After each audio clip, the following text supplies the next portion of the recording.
Well, more on that bus that I scored like too cheap with nothing wrong with it. I went to that auction just looking to buy a minivan and a saw.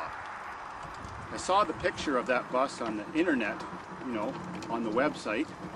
I didn't pay any attention to it, it was just a bus. But it was an auction that was after dark. It was cold outside, so they were showing a slideshow of all the unusual large vehicles like motorhomes and trailers, boats, weird stuff. Just a slideshow inside the building. Well, when the bus came up, the auctioneer kept calling for a bid. There was no bids. Somebody finally just said 500 bucks.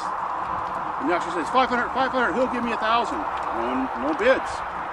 So after a while, he was desperate. I put my hand up and said, 600 bucks. He said, sold. What the fuck? I got a bus? No idea. I just said it on a lark. I just looked and I said, 96? Turbo diesel?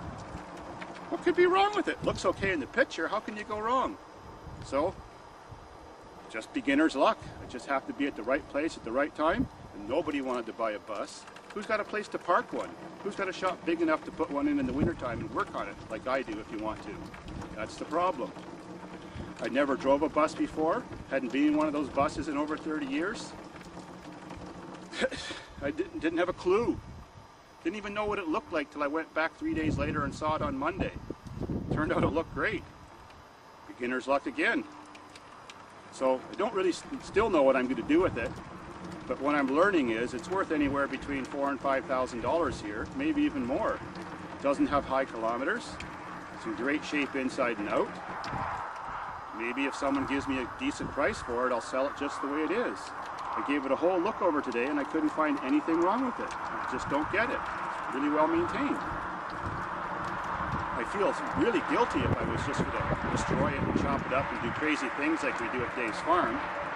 For something that looks like that, like, come on. But if I get some money for it, like a lot more than I paid, well then I wouldn't feel guilty if I go out and buy another bus, like a shitty one that still drives, and then I can do anything I want. I'll feel okay. You know, I normally destroy 3 pieces of shit, not like something I can get 5,000 bucks for. So let's see what's going to happen. Who knows, I'll put it on an ad on the internet for free and see if there's any bites. If not, if it's still around here in the spring, then we'll have some fun with it. But I really don't think it's going to do Sky Hill, that's for sure.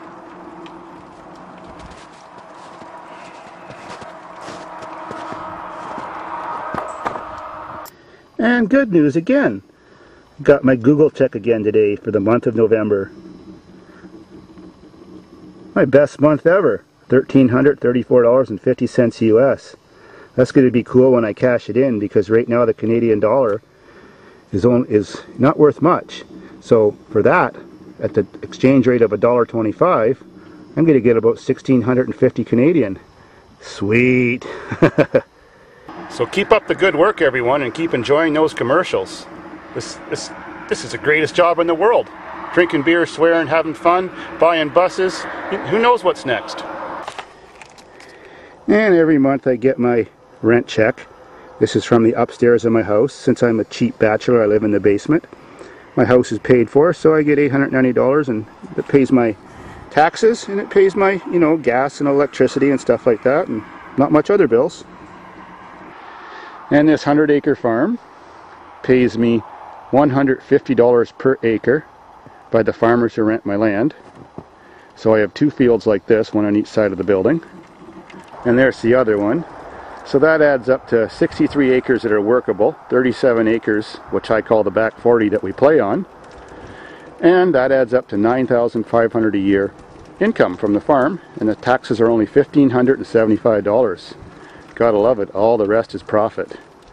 And by the way, I got contacted by a big Tokyo television station in Japan, and they're buying a redneck roller coaster video off me. So I'm going to be seen on Japanese television, and they're going to mention David's farm. Great advertising. Let's see how many of those Japanese people like what we do with our North American cars over here and want to subscribe. Gotta love it.